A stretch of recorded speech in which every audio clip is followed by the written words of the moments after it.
Welcome. Welcome, Rotarians and friends. All around the world, there are various activities leading up to next Tuesday, October 24th, when World Polio Day actually occurs. So we thank you so much for joining us this morning. My name is Christy Halverson. I'm a member of the Saddlebrook Rotary Club, and I'm the current District Rotary Foundation Chair for our district. Also today, we have Terry Bergman, a member of the Dove Mountain Club, our stewardship chair, and past District Rotary Foundation chair, who will be on mission Zoom controls. I also want to welcome our new district governor nominee designate, Emma Carrillo. If you have any questions during the program, please put them in the chat. We will be monitoring and answering them as we go along. So I would like to thank and introduce our organizer and Polio Plus chair, Michael Drake. Michael is a member of the Tucson Verde Rotary Club, also a past Rotary Foundation chair for our district, and our current Polio Plus chair. So Michael, take it away. Thank you, Christy. Am I good here? I guess I unmuted myself. Welcome everybody to District 5500's observance of World Polio Day, which every year is October 24. We've got a great program planned for you today. We're going to, can you hit the next slide, Terry, please? There we go. So we're going to talk about polio.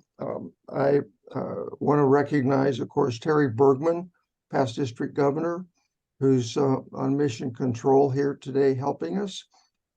And thank Christy, our current Rotary Foundation committee chair. She's doing a great job. Terry did a wonderful job as chair earlier. So we're going to start out with a PowerPoint program that I put together to talk about Rotary's long-term eradication effort, Polio Plus, we call it. We're going to track the history of it, the progress, and the current state.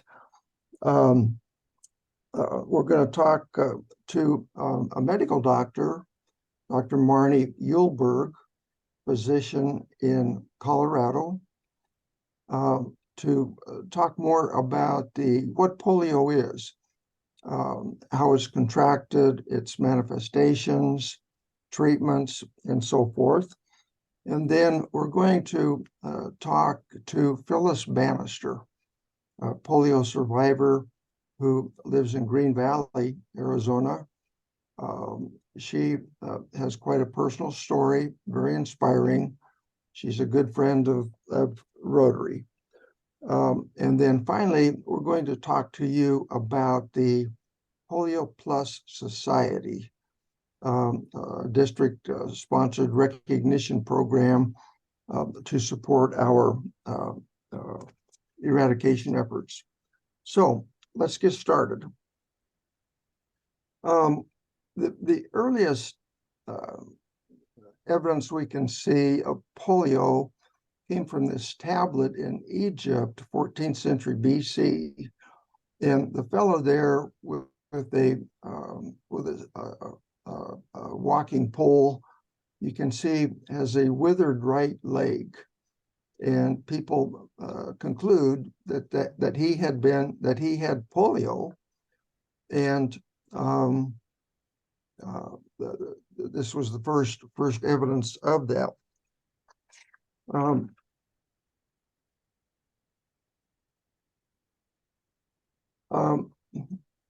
President Roosevelt contracted polio at age 39, which is unusual.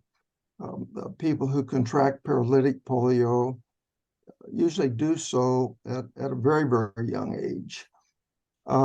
He was always reluctant to be photographed seen in a wheelchair.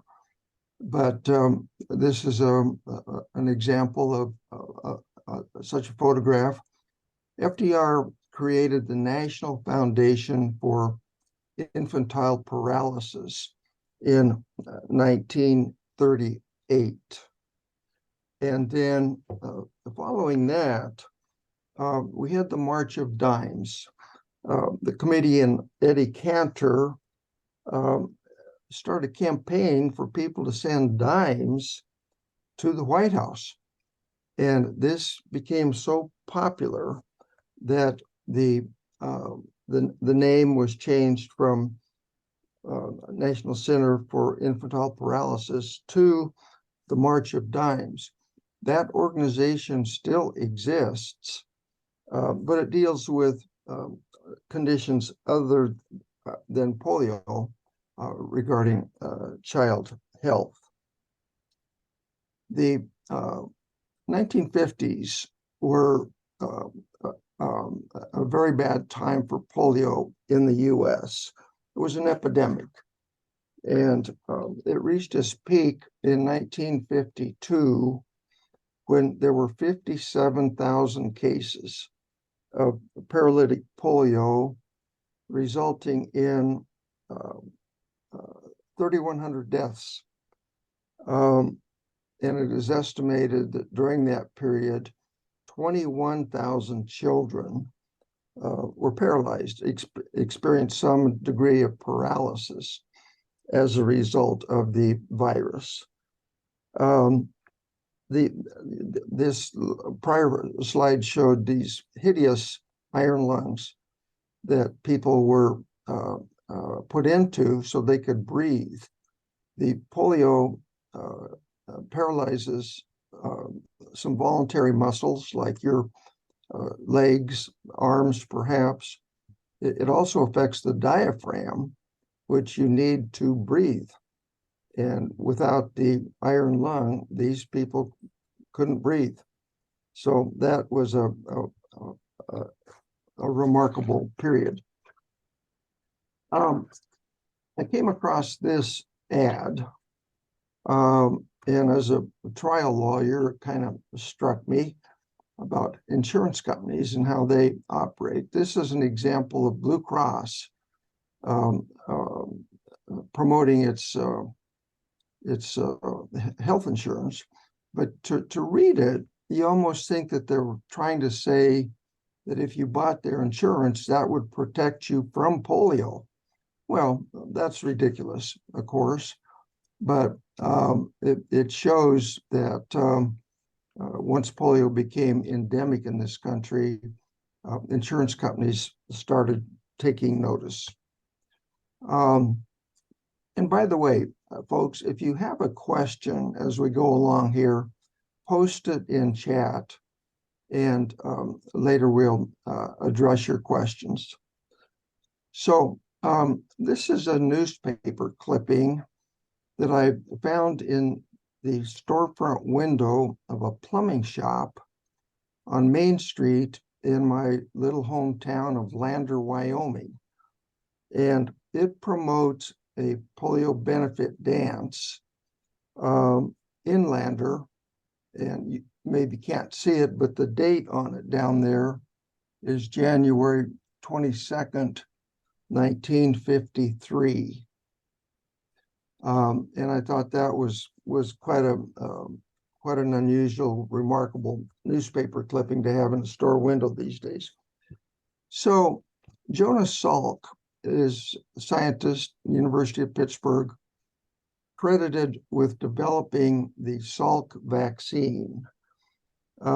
He conducted field trials and developed this injectable vaccine that has been safe, effective, and potent.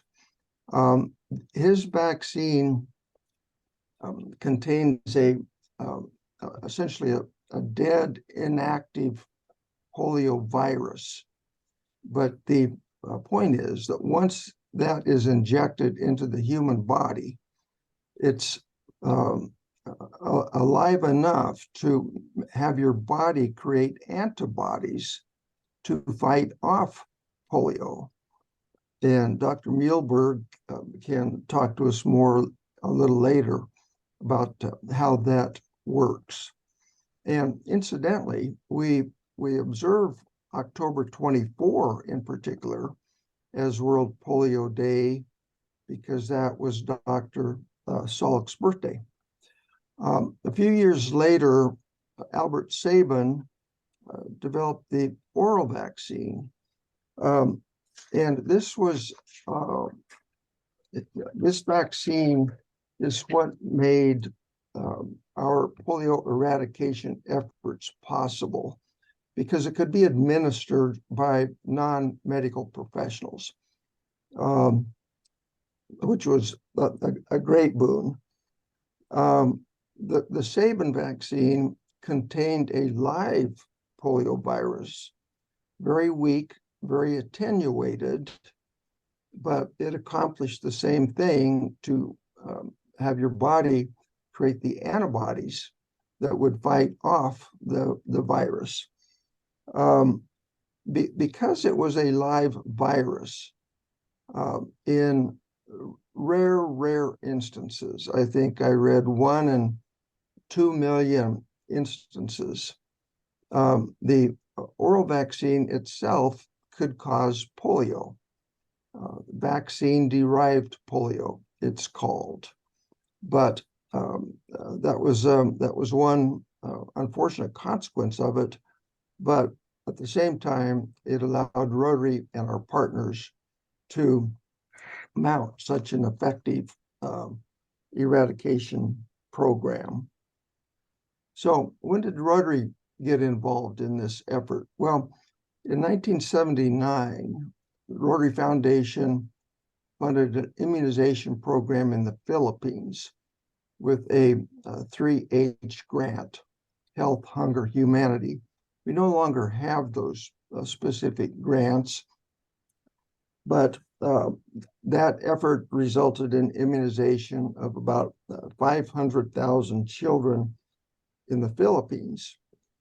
But that sparked Rotarians to start thinking about polio eradication as a corporate effort, as a major project for Rotary to undertake.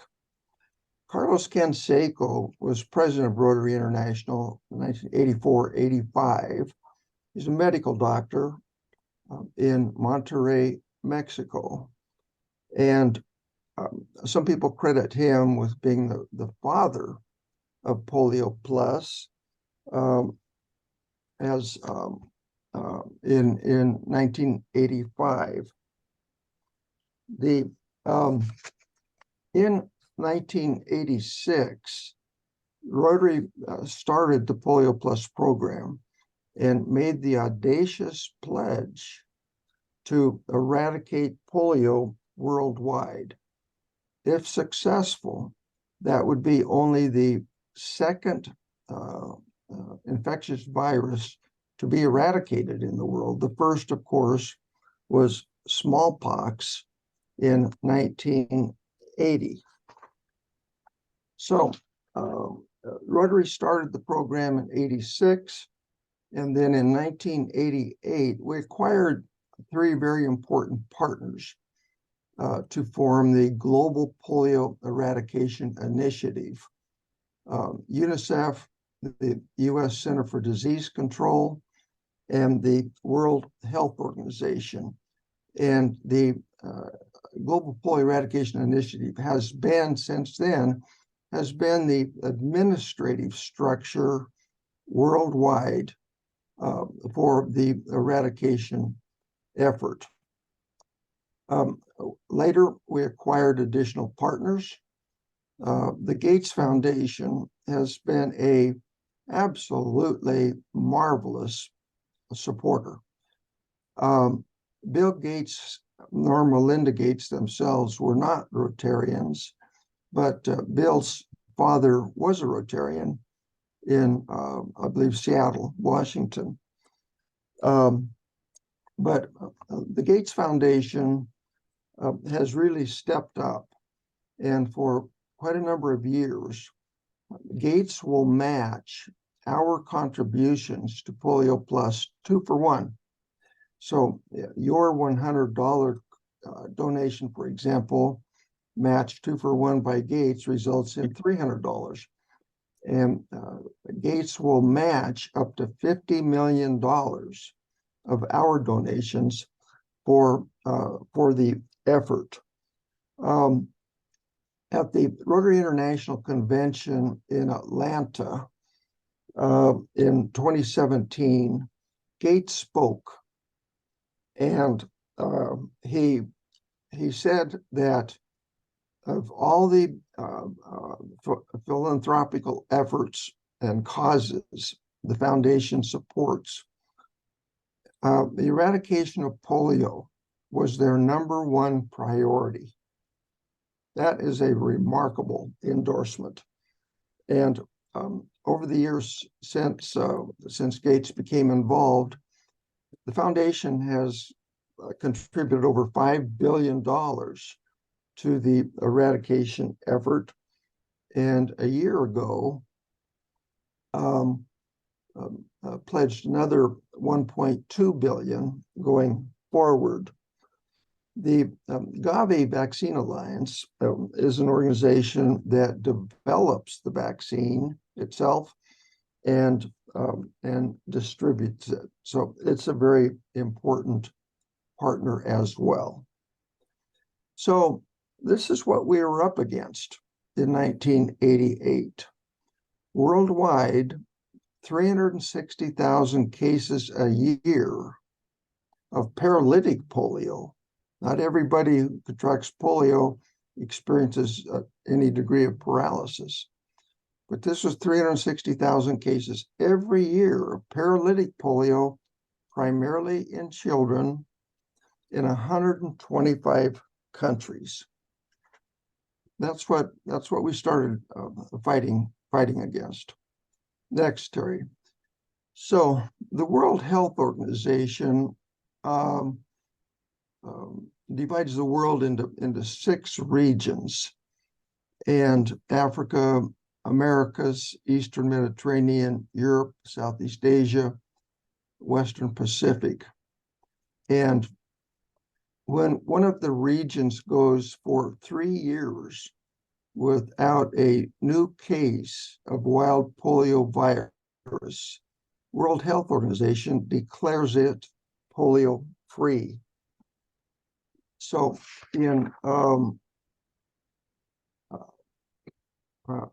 next, please, Terry. In 1994, World Health Organization declared the Americas free of polio. Last case recorded was 1991, this young man in Peru. And then Europe region was declared polio-free in 2002. The Western Pacific region declared free in 2000. Southeast Asia, including remarkably India, was declared free in 2014, the last case in India in 2011. And when you consider the enormity of that country, the population, it's remarkable that we and our partners were able to accomplish that in India. Africa was declared polio-free in 2020. So the only remaining region of World Health Organization of the 6 is the Eastern Mediterranean. So here's a chart with kind of the progress of our efforts. Every year, generally speaking, the number of new cases has gone down, as has the number of countries in which polio is endemic. Endemic meaning occurring naturally in the environment, as opposed to being imported from somewhere else. By 2008, we were down to 4 endemic countries. 2012, we're down to 3 countries. And in 2017, we only had 22 cases the calendar year in Pakistan and Afghanistan. We had an increase in number of cases 2019, but we're doing much, much better this calendar year. Year to date to October 1, there's actually been 9 cases, not 8, and 2 of them in Pakistan and 6 in Afghanistan. So we're getting very, very close. We've had a lot of challenges. A number of years ago, there were rumors in Nigeria that the vaccine caused sterility in children. And a past president of Rotary International from Nigeria, Jonathan Majiabi, and other Rotary leaders in Nigeria got right in the middle of that and dispelled that rumor, fortunately. Over the years, we've had problems with assassination of health workers, believe it or not, particularly in Afghanistan. And before the Taliban took control of the country in 2021, they were responsible for some of these assassination efforts. Since they took power in 2021, they have been quite supportive, actually, of our immunization efforts. The political climate in some corners has hindered the effort. You've heard about anti-vaxxers. That has been a problem in some quarters of the world. Occasionally, we'll have outbreaks of type 1 virus, generally, almost exclusively occurring because a traveler brought the virus from abroad to a theretofore polio-free area. And then difficult terrain, particularly that mountainous region between Pakistan and Afghanistan, is very difficult. It's inaccessible to some extent. Some of the population is mobile. So that has been a challenge to us as well. So some Rotarians say, we've been at this 37 years, since 1986, and let's move on. Let's do something different. We're experiencing polio fatigue. We're never going to get this done. Well, no.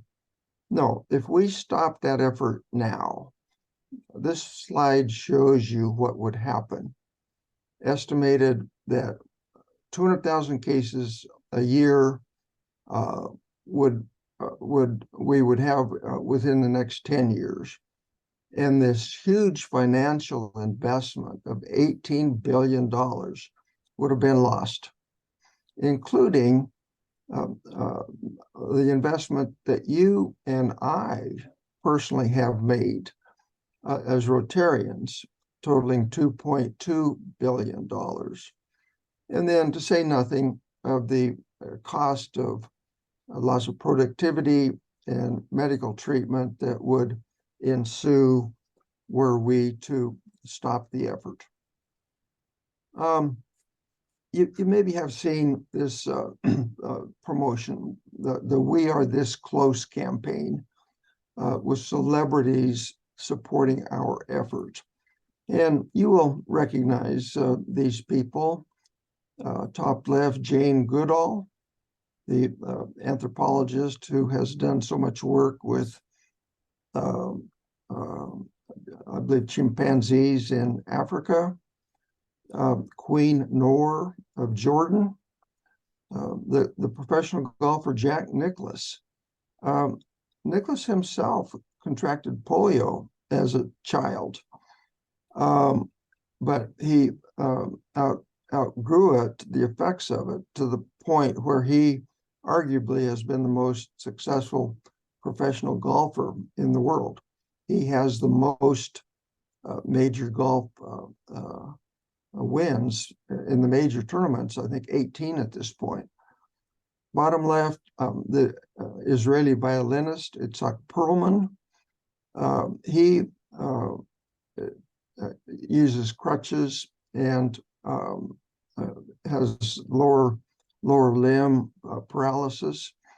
He has been a wonderful supporter of our effort. He has given benefit concerts to support polio eradication. Bill Gates, of course, who I mentioned, and then Archbishop Desmond Tutu of South Africa has also been a great proponent. You maybe have seen or heard about other promotional efforts we have made, lighting up buildings, for example. Here, the Opera House in Sydney on the left, and then, of course, the Colosseum in Rome. So a number of us have participated in national immunization days, where a country will organize a eradication effort on a particular day or several days, where local health workers, volunteers, step up and provide immunizations.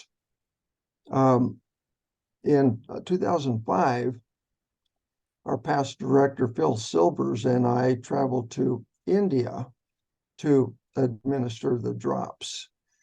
And we did this in a suburb outside Delhi, and very impoverished area. And I remember we were with some Indian Rotarians and health workers, and what they would do is they would stop the vehicles on a dirt street and blow whistles.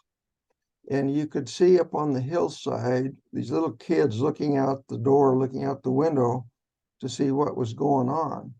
Well, they'd run down then to where we were, and we would give them the drops and paint their finger purple, indicating that they had received the drops.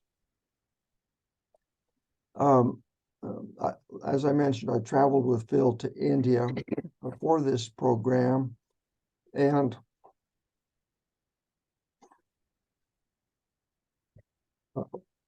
this was quite an emotional experience for me. I remember putting drops in this little guy's mouth, and he kept spitting them out. And finally, I was satisfied that I got 2 drops in there that stayed.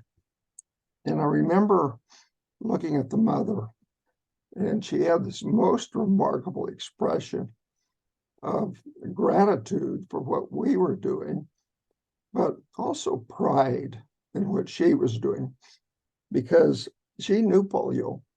At that time, 2005, polio was still endemic in India, and you would see people, so-called crawlers on the street, who had been infected with polio.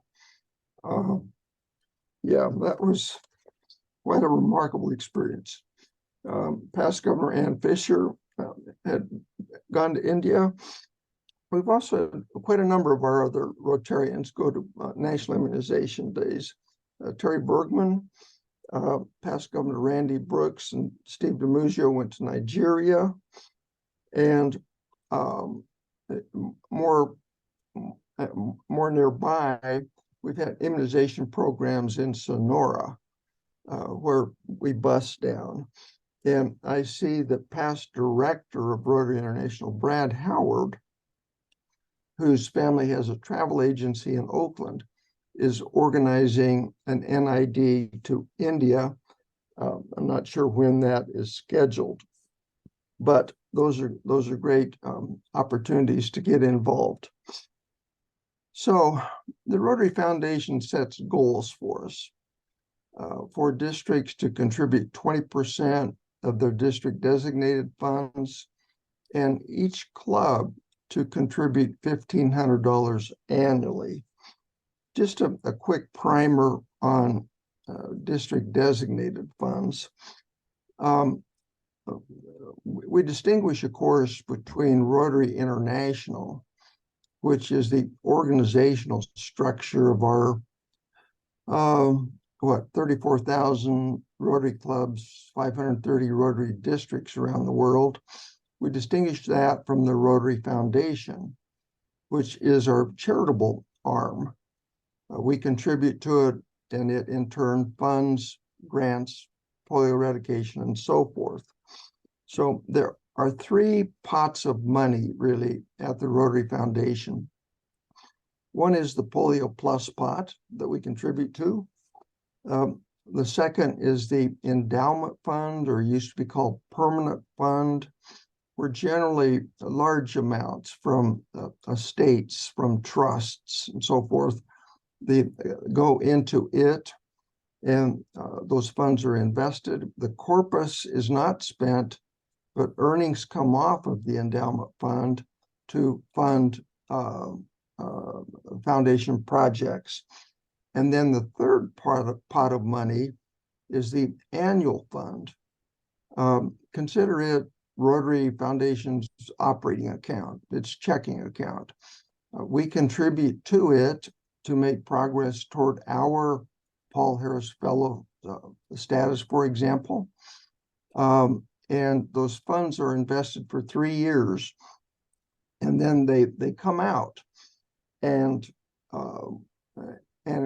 credit is given to our district to use some of those funds. For example, in 2021 Rotary year, our district Rotarians contributed $208,000 to the annual fund. So 3 years later, this Rotary year, half of that is credited to us to allocate $104,000 of district designated funds. So if we followed the foundation guidelines, we would give 20% of that, or about $20,000, to Polio Plus. We don't always do that, and I'll explain why in a moment. Club giving in last Rotary year, 2022-23, our clubs, our 51 clubs in District 5500, donated $93,000, or approximately $1,800 per club. So I want to talk a bit about the Polio Plus Society of District 5500. This is a district administered recognition program in which we Rotarians pledge to be a member. And when we become a member, we commit to giving at least $100 per year to the Polio Plus Fund. And you can analogize to the Paul Harris Society recognition program. To receive a Paul Harris Fellow, for example, you give $1,000 to the foundation, either lump sum or over many years. If you pledge to be a member of Paul Harris Society, you pledge to give $1,000 per year. So Polio Plus Society, we rolled this out 3 years ago in a program that we presented our Rotarians, and we've had remarkable success. At this point, I think we've got about 100 Rotarians from our district who are members. And toward the end of the program here, I'm going to ask Christy to tell you how you can go about becoming a member. And I really, really encourage each of you to to consider doing that. There's a certificate, there's a lapel pin, there's a red wristband, and so forth. And I will come to your club and present those to you. You may be familiar with the El Tour de Tucson. This is a, I don't know, 30-year perimeter bicycle ride in Tucson. Every year they have, I don't know, 7,000-8,000 riders from all around the world participate, and people can register for it and jump into the ride at different mile posts. But we ride in El Tour de Tucson as our district ride in polio. So back in 2009, our district Rotarian Mike Harris of the Rotary Club of Casas Adobes rode to raise money for polio eradication. And he enlisted a couple of his club members. And that year they raised, I don't know, a couple $1,000s. Well, our ride in polio has grown and grown. In recent years, we've had directors of Rotary International participate with us, come to Tucson. One year, past president of Rotary International, Ian Riceley from Australia, came to Tucson to celebrate with us. And the CEO of Rotary, the General Secretary, John Hugo, and his wife, Marga, are avid cyclists. They have ridden with us the last 7 or 8 years. And John frequently brings 4 or 5 of his staff members from Evanston, Illinois, with him to Tucson as kind of a perk. And they ride with us. So the ride is the first Saturday before Thanksgiving every year. So that's coming up November 18. Our district chair of our ride effort is past Governor Kirk Reed. So please consider riding or support a rider who does. And the real kicker here is that our little ride with the Gates match and with John Hugo's worldwide fundraising reach, our ride has raised over $62 million for polio eradication. Remarkable. We also have an indoor ride that has been organized by Charlotte Harris, Mike Harris's wife. Charlotte's strong Rotarian, past president of Rotary Club of Tucson, and she has organized the indoor ride in which you go online and make your pledge, and you can register for that on our district website there, rotaryd5500.org. So that's my update for you.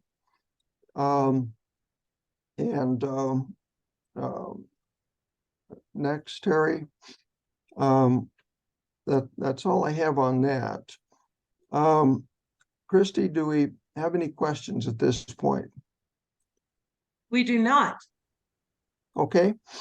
Well, if anybody has a question about what I've talked about, or you don't understand it or want more information, please let us know. Okay, very good. Very good. As I mentioned earlier, what I'd like to do now is talk with Marnie Yulberg, medical doctor. Marnie is a polio survivor herself, contracted polio at age 4. She says she's from the class of 1950.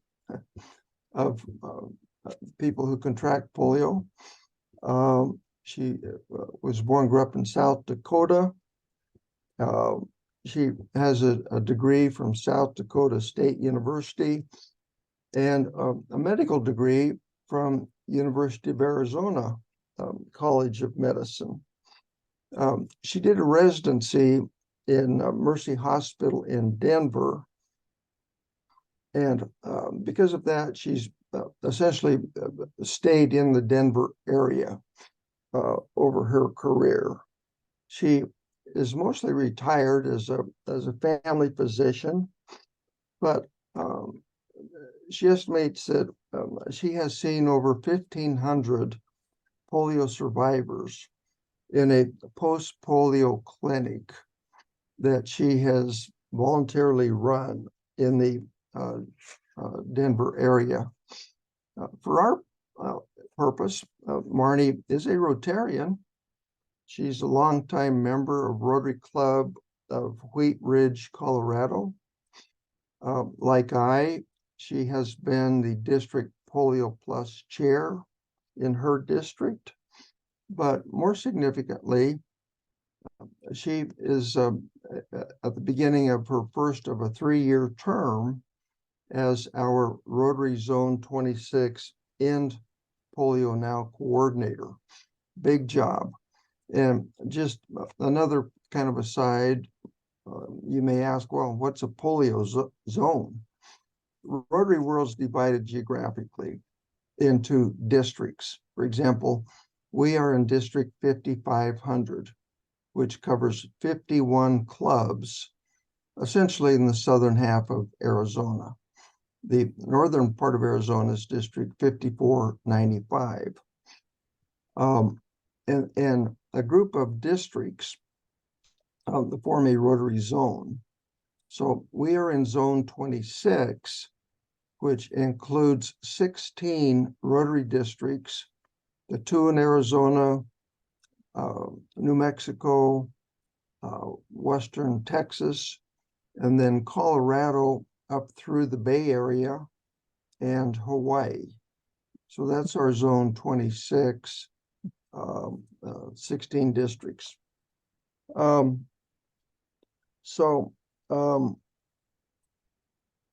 It turns out that Marnie and I have a little bit in common. We both grew up in rural communities, she in South Dakota, I in Wyoming. We were both members of 4-H clubs. And before she went to medical school, she was a technician in my hometown, Lander, Wyoming, at the Wyoming State Training School, it was called. It was a self-contained community state agency for mentally impaired folks. My family lived on the campus where Dad was the farm manager there for a number of years. And then I recently learned that when Marnie did her residency at Mercy Hospital in Denver, she was there with a hospital administrator at the same time, Doug Bush, who is my legal assistant these days that comes in. So I mentioned to Doug what we were doing, and he said he knew Marnie very well. So Marnie, Dr. Yulberg, welcome to District 5500. Thank you. If I may, I'd like to just kind of ask some questions and take advantage of your experience and expertise to help us understand. First of all, what is polio? So polio is a viral disease. It's the class we call enteroviruses. So it primarily lives in, attacks, multiplies in the gastrointestinal system, so mostly in the intestines. It is transmitted primarily fecal oral. So person with who contracts polio, whether they become sick or not, excretes live polio virus in their stool for 2 to 3 months afterwards. and in places where there's not great sanitation systems, either in terms of wastewater or or lack of access to clean water, then it's anyone who ingests that water or some contaminated food potentially gets exposed to the virus. Is the virus limited to humans, or can it infect animals as well? Okay, primarily humans. You'd mentioned Goodall and her work with the chimpanzees. There is a video of, at one point, some of her chimpanzees contracted polio. There's a video showing one of them who lost the use of his arm, one arm, which obviously is a problem when you're climbing trees. But there really isn't a lot of information about transmission between primates and people. Right. You mentioned how polio is transmitted, fecal oral transmission, which of course thrives in areas with lack of sanitation, open sewers, whatever. And that is primarily how it's transmitted. Not everyone who contracts polio, of course, experiences a degree of paralysis. They may not have physical manifestations at all, for that matter. But of those people who contract the virus, what is the incidence of paralysis that may result? Actually, it's pretty low. Estimates are anywhere between 0.5% and 2%. So as sort of an average, I say like 1 in 100. That, and obviously the people with paralysis are the ones that get identified. So it means that, you know, for every one case we identify and we count in our counts, there's 99 other people out there who were exposed, contracted the virus enough that it's multiplying in their gut and they're excreting it into the environment. In ways, although, you know, COVID was respiratory, transmitted primarily by respiratory droplets. But we all learned with COVID that there were a whole lot of folks who were asymptomatic or just had mild symptoms, and therefore were out in the environment, spreading the virus around totally unknowingly. You mentioned that initially the virus gets into the gastrointestinal tract, and then can from there go to the central nervous system, which affects sensory and motor neurons that can then result in some paralysis. What of those people that end up having physical manifestations, what symptoms do they have? How is it manifested physically? Well, initially it may be a fever, headache, a stiff neck as they develop inflammation of their nervous system, and then some weakness and paralysis that may evolve over the course of a few days to a week. Okay, I think we understand the paralysis of limbs and muscles, but what happens to the diaphragm that can essentially prevent people from breathing? Okay, well, you know, a lot of polio survivors and a lot of people, healthcare professionals, see polio as a muscle disease because that's the end result and that's what's observable, but it really is a nerve disease. So the virus sickens or kills cells in the spinal cord that we call the anterior horn cells. Those cells are the nerve cells that go out and tell the muscle what to do. And so in the case of someone with weakness of their diaphragm, it's the nerves that go to their diaphragm and tell the diaphragm to work that aren't working. Okay. The diaphragm supplies about 50% of your breathing, so people can you possibly use some other muscles to help breathe, and those are ones we don't normally use, so you sort of have to figure it out on your own very quickly, or be trained to do that. Okay. So is there a cure for polio? Nope. And in fact, like the treatment today wouldn't be, and the treatment of that young man in New York a couple of years ago is not going to be essentially any different than it was back in the 1950s, other than we have better ventilators. We don't use iron lungs anymore. And we don't use hot wool packs anymore. We'd use fancier plug-in forms of providing some heat. Okay. So there's no cure. We can only work on the prevention side of it with vaccinations. Say a word about the vaccinations. Is it a one-off, or is it a series generally?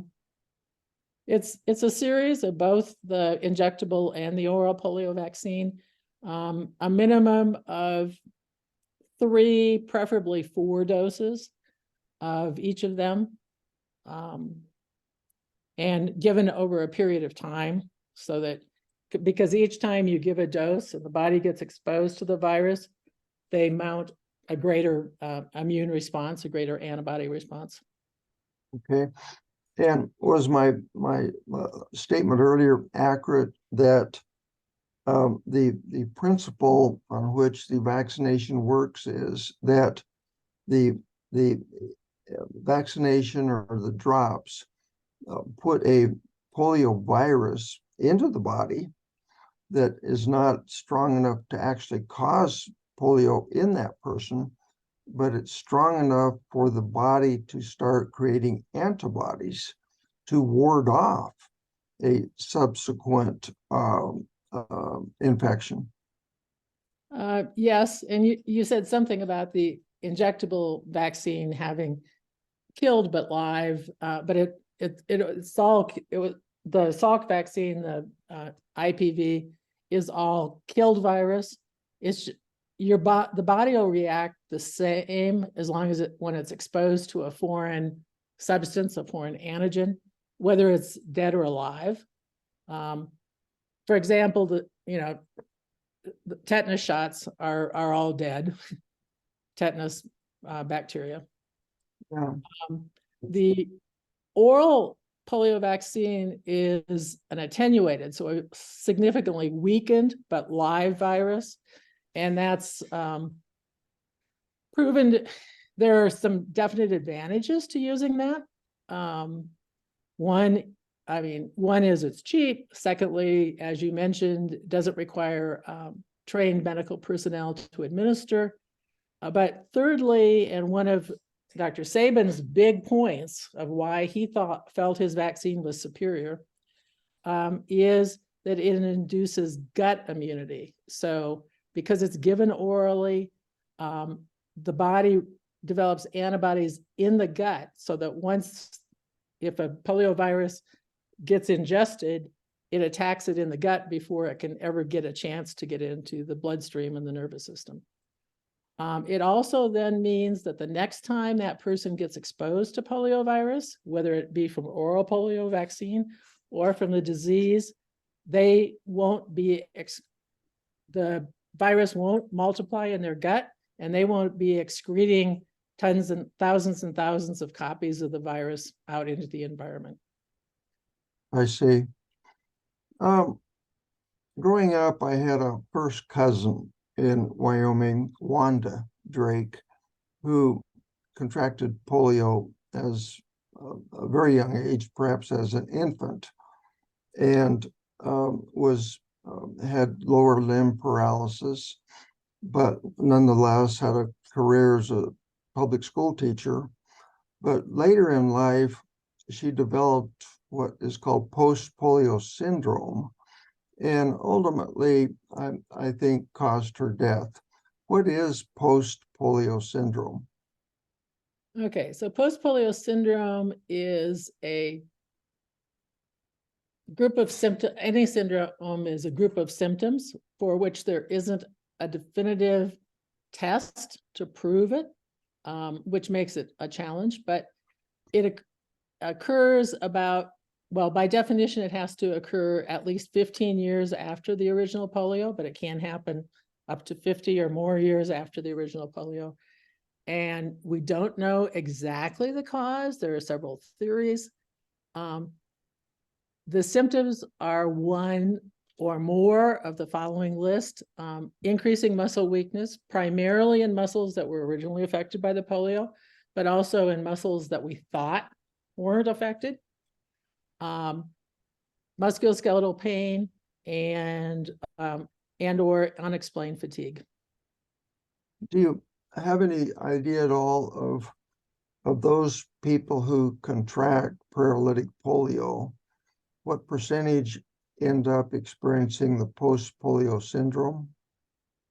Actually, the best study was done out of the Mayo Clinic in Minnesota, because they still had that in Olmsted County, Minnesota. Pretty much anybody who gets hospitalized at the Mayo Clinic hospitals, or their associated hospitals. And so they were able to go back and get the records from like the mid 40s through the mid 50s.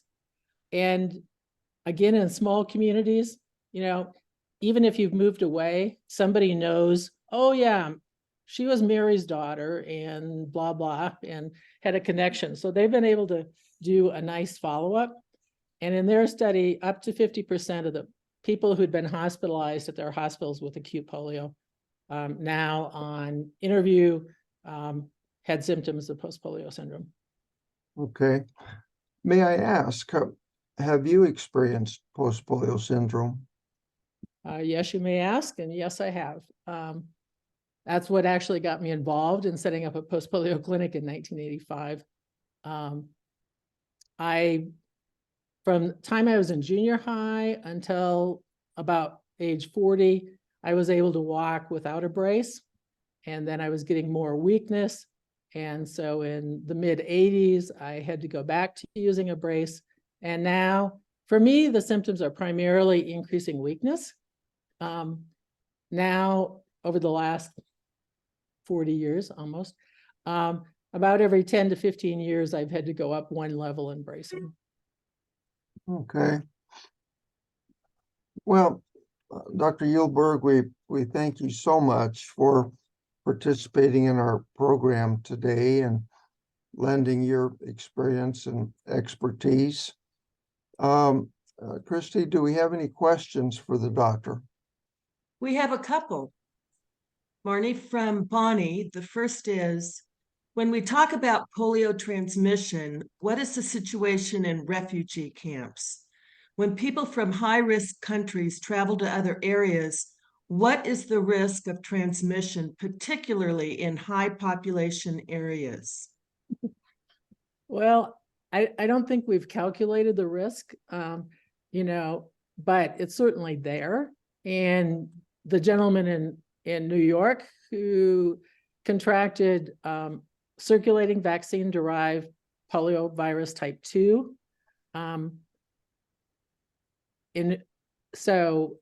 which was genetically followed and proven to be the same virus that had been found in the wastewater in London and also in Jerusalem. It's assumed it's pretty well assumed that was imported, since we haven't used oral polio vaccine in the United States since 2000. And he was from a very Orthodox Jewish community. So I suspect someone came from Jerusalem. who either was one of those asymptomatic folks who had polio, or had recently received the oral polio vaccine and still was excreting it in their stool. At that time, I got a lot of calls and emails from polio survivors in New York, very concerned. But what I said to them is, when you live in an area with professionally managed wastewater systems and professionally managed water purification systems, and if you've been immunized, your risk is really, really, really low, like almost zero. And indeed, he was the only person in New York that we know contracted polio, and he was from a community that had less than a 20% immunization rate. So there were lots of other vulnerable people out there.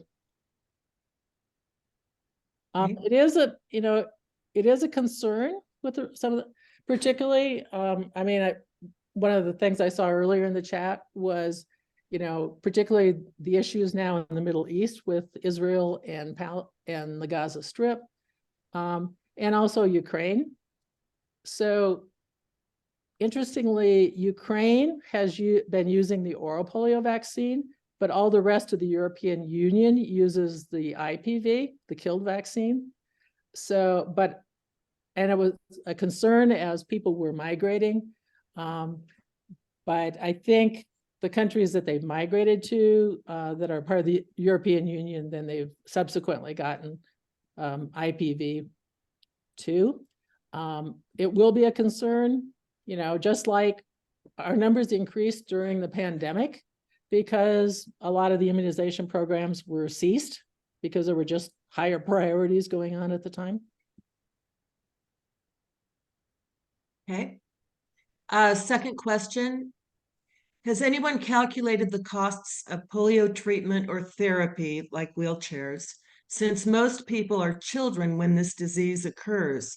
I would guess that is the major cost of the disease. Well, that and lost productivity. If particularly in a lot of the developing world, if you have a significant disability, there's no way you can walk the 3 to 4 miles to school and get any education. And, things are not very accessible, both from a sort of cultural, societal norms and then just physically accessible.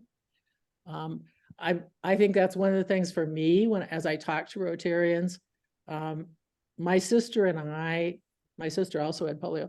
My sister and I had access to good medical care and good education, but people in the developing countries do not have that access. So it gets hard to calculate costs because, for example, I was hospitalized for 6 months. My sister was hospitalized for 6 weeks. My parents had bought, just prior to the time we got polio, an insurance policy called 8 Dread Diseases in One. And polio was one of those dread diseases. That policy back in 1950 paid for $10,000 or 3 years. We went through the $10,000, but not the first hospitalization, mine for 6 months, Vicky's for 6 weeks, did not use up that $10,000. I mean, now, 3 days would use up the $10,000. I have participated in evaluating a few people who had proven vaccine-associated polio, and there was a whole program developed by the federal government called the Vaccine Compensation Act. In that, people got a one-time grant of money that was put in like a trust fund. We had to calculate the costs that they would incur related to their polio over the rest of their lifetime. So if they were using a power wheelchair, we had to say, okay, that's going to need to be replaced every 5 years. 5 years from now, it's going to cost this much. 10 years from now, it's going to cost this much. 15 years from now, it's going to cost this much. I mean, it was a ridiculous exercise in, mental gymnastics, but that, tried to calculate that. Costs in other countries where like wheelchairs aren't available or care isn't available, who knows? And it's going to be, is it because it wasn't available and therefore, are not practical, or was it not needed? Okay, thank you, Marnie. We do have a third question. What is the polio clinic about for those in later years who have reoccurrence? Are braces the only therapy here? Okay, so again, for post-polio syndrome, I tell people, because as Michael mentioned, we both grew up in rural areas. I grew up on a farm until I was like 12. The treatment is sort of like keeping the old combine or the old pickup going with bubble gum, baling wire, and duct tape. So there's not a cure. It's a matter of trying to manage it. If people have lower extremity weakness, bracing may be one option. Going to using some other assistive devices may be one option. But it's just adapting to what's going on, and trying to be able to stay as active as possible for as long as possible with as comfortably and whatever works in somebody's life. One last question. When you say vaccine-induced polio, is it contracted by the vaccine itself? Okay, so there actually are two terms. One that we don't hear much is vaccine-associated polio, which does happen just as a consequence of using the oral polio vaccine, primarily in kids with immune deficiencies. So their body just doesn't produce the antibodies and the immunity to polio and to lots of other things. And sometimes that's them contracting polio is the first way that their immune deficiency gets recognized. The other is in a few adults, when we were using the oral polio vaccine, who themselves did not have immunity, contracted polio from a grandchild, niece, nephew, as they changed, who had recently received the oral polio vaccine, and they were changing their diapers. But as Michael pointed out, that's like 1 in 2 million doses. It's very rare, but it is the reason that in 2000, we in the United States stopped using the oral polio vaccine, because it was felt that risk was not worth taking anymore. Then there's what we call circulating vaccine-derived poliovirus. And, in this year, there have been 9 cases caused by the wild poliovirus, but there's about 400 that are caused by the circulating vaccine-derived poliovirus. What happens with circulating vaccine-derived poliovirus can cause paralysis in areas where there's low immunization rates, both either unvaccinated or undervaccinated, poor sanitary conditions, and the virus then, with the first dose of the oral polio vaccine, the person receiving it excretes the live virus in their stool for 2 to 3 months after they get the vaccine. If then you've not got good sanitation and good access to clean water, after about 10 to 12 months, it can mutate to the point that it reverts back to a form that causes paralysis. And we have, so the circulating vaccine-derived cases have been mostly type 2. And so in 2016, they stopped putting type 2 in the oral polio vaccine because there had not been any wild type 2 for several years. And they created a new vaccine called NOPV2, or novel OPV2. And have been using that for about the last 4 years, and it has decreased the number of cases of circulating vaccine-derived type 2 polio, and but it still has caused a few cases of circulating vaccine-derived, but much less than the original. Okay, well, Dr. Yieldberg, we thank you so much for joining us this morning and helping us learn. And also great thanks to you for serving as the Zone End Polio Now coordinator. That's wonderful service to Rotary and our eradication effort. If you like, you're very, very welcome to stay online with us here, or you may have other duties. So thanks very much. Yeah. Okay.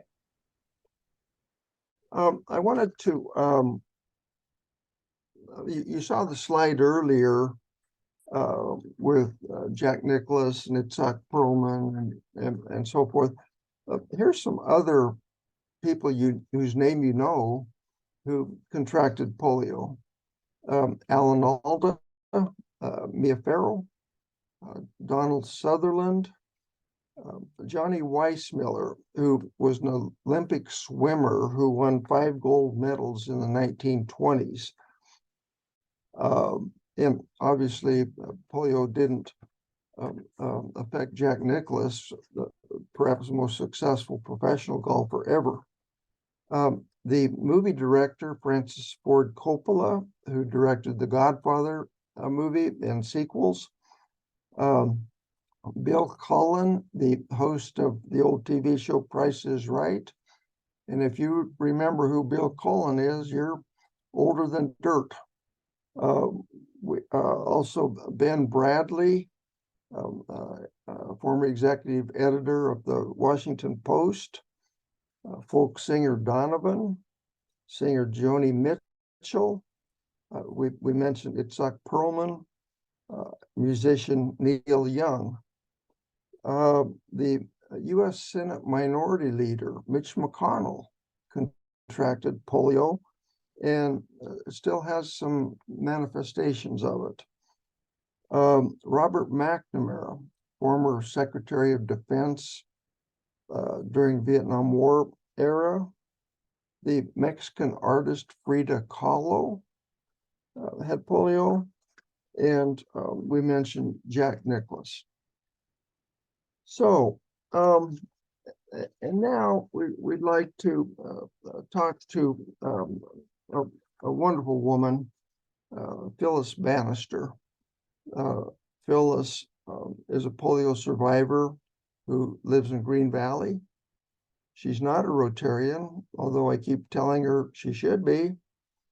Phyllis was born in, I believe it's pronounced Spiro, perhaps Spiro, Oklahoma.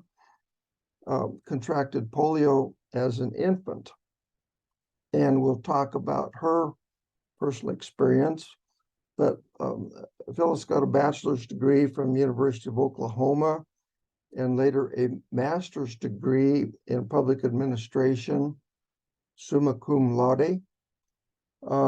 She worked at University of Washington as associate director of student financial aid and worked for 19 years at the University of Arizona as executive director of student financial aid and associate dean, where she became colleagues with our past district governor, Anita McDonald, and also great Rotarian Doug Woodard, professor emeritus from the university, member of the Tucson Casas Adobes Club.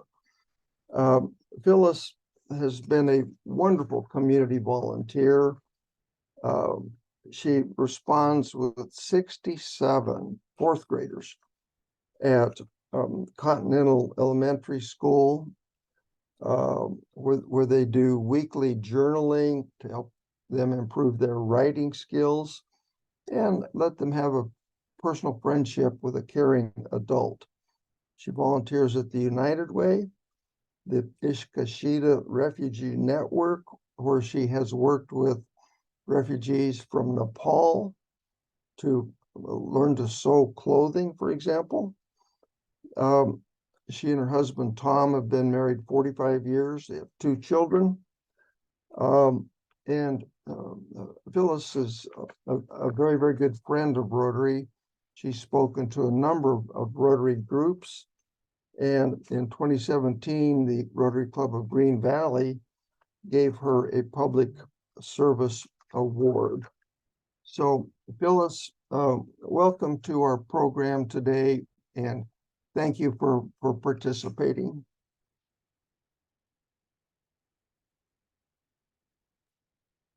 Well, Michael, thank you so much for giving away that I'm older than dirt. And Join the club. and that I've been married forever. Actually, those years have now come up to 50 in total. So this was the big year for us. And as they used to say, it's a wonderful life. I love that old movie, and it really has been. I'm 71 this year, and it's had its ups and downs, of course, but polio was a part of my life from such an early time. I didn't know anything else. And so I simply grew up from 11 months old onward, learning to deal with the limitations of one leg that worked about 10% and the other leg that worked about 70%. And so I had braces, crutches. It was in the years when the Sister Kenny method was the preferred method, and probably still is, for teaching polio survivors how to regain as much of their physical ability as possible with the affected limbs. I learned much later in life that my arms had also been affected, but to a much lesser degree, and so it wasn't even detected in the early time of my infection. Anyway, I was blessed with a fantastic family, and they are to be credited with every success I have. I had 4 sisters, a mom and dad, and we lived out on a farm in Nowhere, Oklahoma. And every time that I had to go to the doctor, which was twice a week in the early years, and then twice a month in the later years before I started school, it was a 100-mile drive one way to go see the doctor, get your physical therapy, get whatever kind of therapy was due that day, perhaps be measured for a new brace or new shoes or some other adaptive device that you needed that month. And so the impact on a one-wage earner family in the 1950s was just overpowering. And I have to say, if it had not been for the March of Dimes and similar agencies, I don't know how we would have made it. Yeah. Because Phyllis, I know, I believe you had, at age 13, you had back surgery. Yes, I did. To correct scoliosis, the That's right. curvature of the spine. Mhm. Why was that done, and what was the result? Well, it was done because the entire spinal column musculature was weakened as a result of, or I should say, the nerves. The innervation to it was weakened when I had polio. And so over the years, my spine began to twist to the left. And so literally my body was beginning to crush my heart into my left lung. And I wasn't going to survive that way very long. So my back was straightened with a radical new surgery in 1967 that put steel rods on either side of my back, clamped them to my spine, and gave me the support I needed. And I'm seeing some head nods out there, probably from people who either had it or perhaps some similar surgeries. But before that, we tried everything: back braces, and breast. Didn't work. those rods, I think they're called Harrington rods. That's correct. Those are still with you. Those are permanently attached. That's right. And that technique is still used, but in a much more confined area. Mine go from literally all the way down my back. Wow, wow. And you mentioned that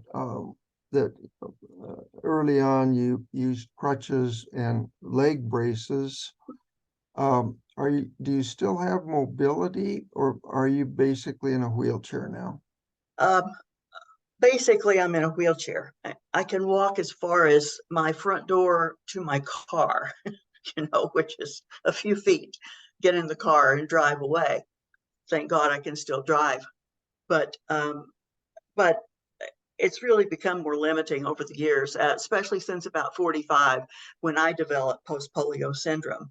And just within that, a year or two on either side of that was when Social Security, for the very first time, declared that post-polio syndrome was a real thing, and that one might be declared to have it, and one might qualify for Social Security to help support you if you had that condition. So Yeah, it was a moving target for a very long time. yeah. So during your teenage years and perhaps into college, what was your mobility like, your activity level like? Well, after the surgery at 13, it took me about a year to recuperate and get back to school. So I attended via a telephone line, dedicated telephone line, where I could hear the classes ongoing and respond if a teacher asked me a question. That was great and high tech for the time. Then I went back into the regular classroom for the remainder of my high school career. And I graduated. I was the valedictorian of my tiny little school. There were 89 people in my class, and went on then to University of Oklahoma. I was able to walk, and probably I had my high point in physical activity from about 20 to about 30. And those were the years when my husband and I were still without children. So we had a whole lot of fun canoeing and camping and doing all those nice physical things. And our children were adopted in our 30s. So we have a boy and a girl from that time period. Our daughter's from Korea. Our son is from India. And so they came into this country and became our children. And, raising children is just the highlight of our lives. There's no question of that. But it was also extremely demanding. I'm sure of that. You have to accept that that's one of the trade-offs in life. Yeah, perhaps I'm getting a little personal here, but how were you doing emotionally during those, say, early adult years with having polio? Mm-hmm. Well, in high school and early college, I had no dates at all. I mean, it was just too much for people to accept that crutches and braces were a part of my daily life, and that walking slower was a part of their daily life if they were going to have something to do with me. And fortunately, I met my husband when I was a junior in college, and a year and a half later, we were married, and we've been married for 50 years. So something worked out right. Yeah, very good.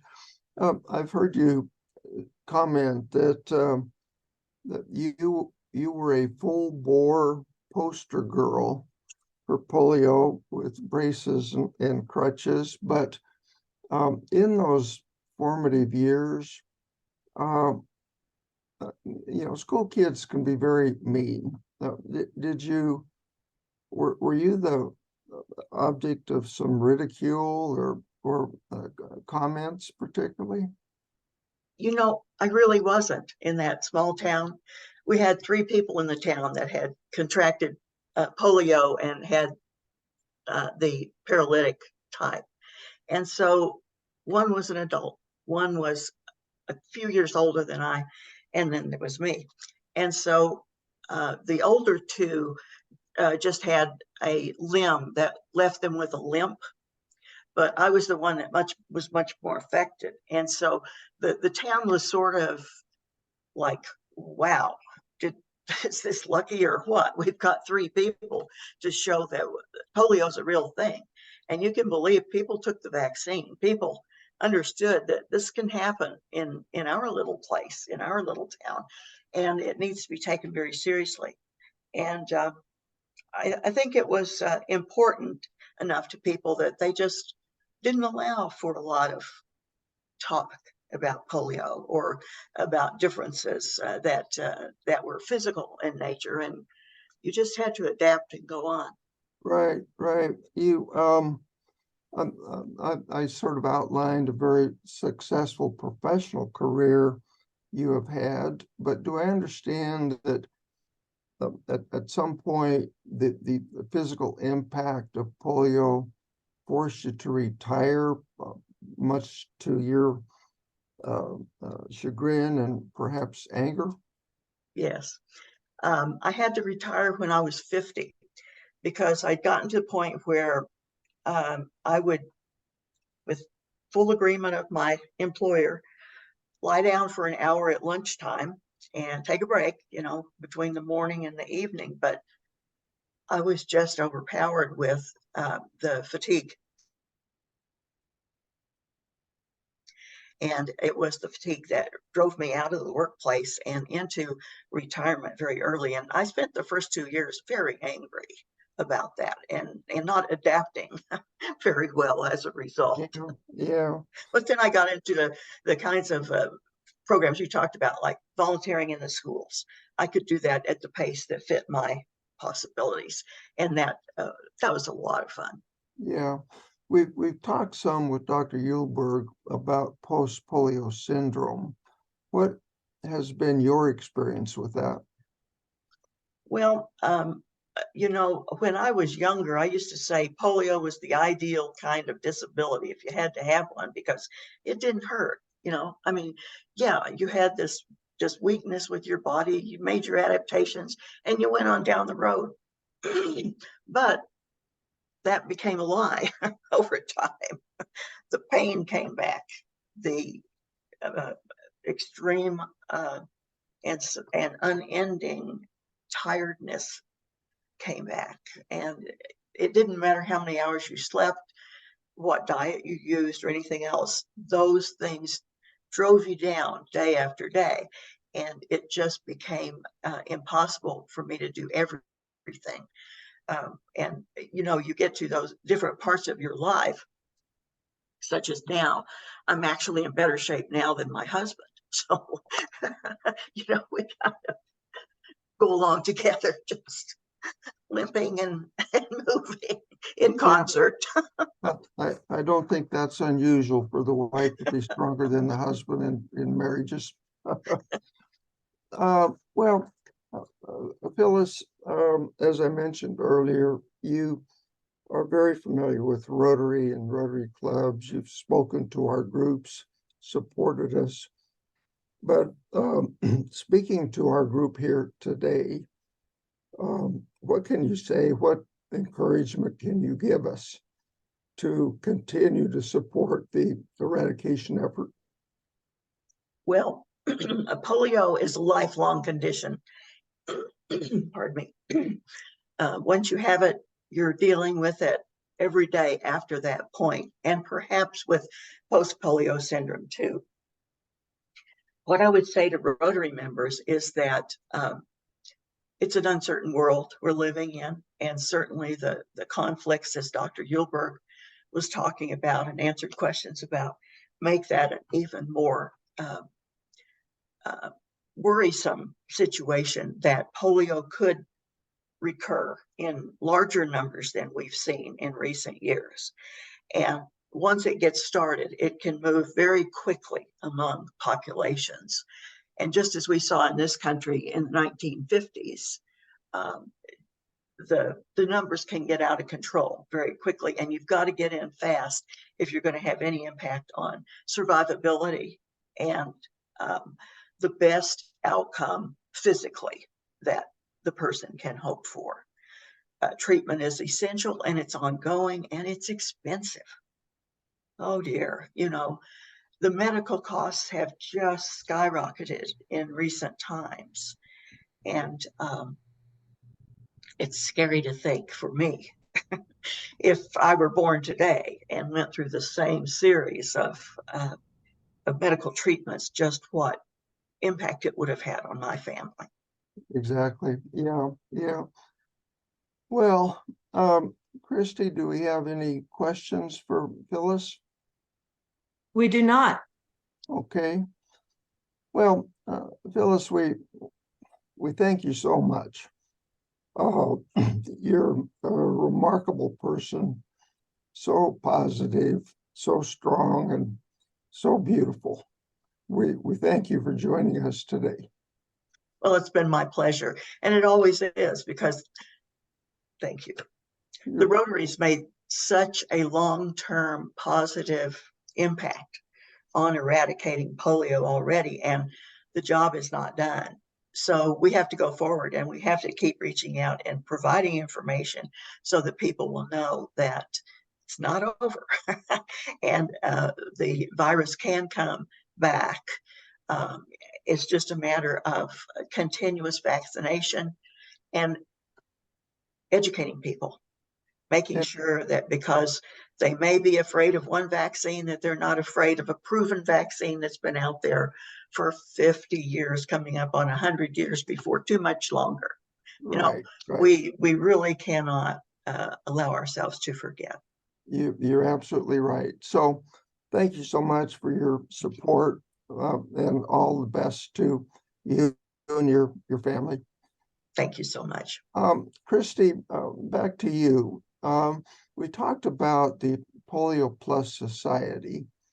How can our viewers this morning become members? And talk about that, if you would, please, and then kind of wind up the session today and take us off the air. All righty. So Terry, can you bring up the slide on the enrollment form? To find the enrollment form, you go to our district homepage, and at the top of the page, it says the Rotary Foundation. If you click on that, there's a drop-down menu to a link called PRF Toolkit. This is a page that has a lot of different links and information, and among the list is the enrollment form for the Polio Plus Society. So there it is. There is the page where the TRF Toolkit, and down towards the bottom, you will see the link to the, there it is, the Polio Plus Society enrollment form. So, Michael, thank you for this polio program. You do such a great job. We are going to be creating a new Polio Plus webpage on our website. And on that page, we're going to put these interviews separately so that they can be shared with other Rotarians in our district. I learned a number of things this morning, and I'm sure a lot of you did as well. And thank all of you for your precious time that you took this morning to join us. Please let us know if you have any programs on the Rotary Foundation that you want for your clubs. And with that, we will bid adieu. And I hope you all have a wonderful rest of this day. So thank you. Thank you. Thank you very much. Thank you. Very informative. May I get Phyllis Bannister's contact information to come to the Valle Verde Club to give a program, since she's in Green Valley? How do I'll I put get it out that? there. Okay, thank you. Oh, well, there you are, Phyllis. Thank you. We meet very early in the morning. Would that be a problem? We meet at 6:45 at La Posada. Yes. We promise you a good breakfast. I'll come. I'll come. Okay, okay, But I don't usually get up there. okay. So have the coffee ready, okay? I will, absolutely will. Thanks, everybody. Thank you.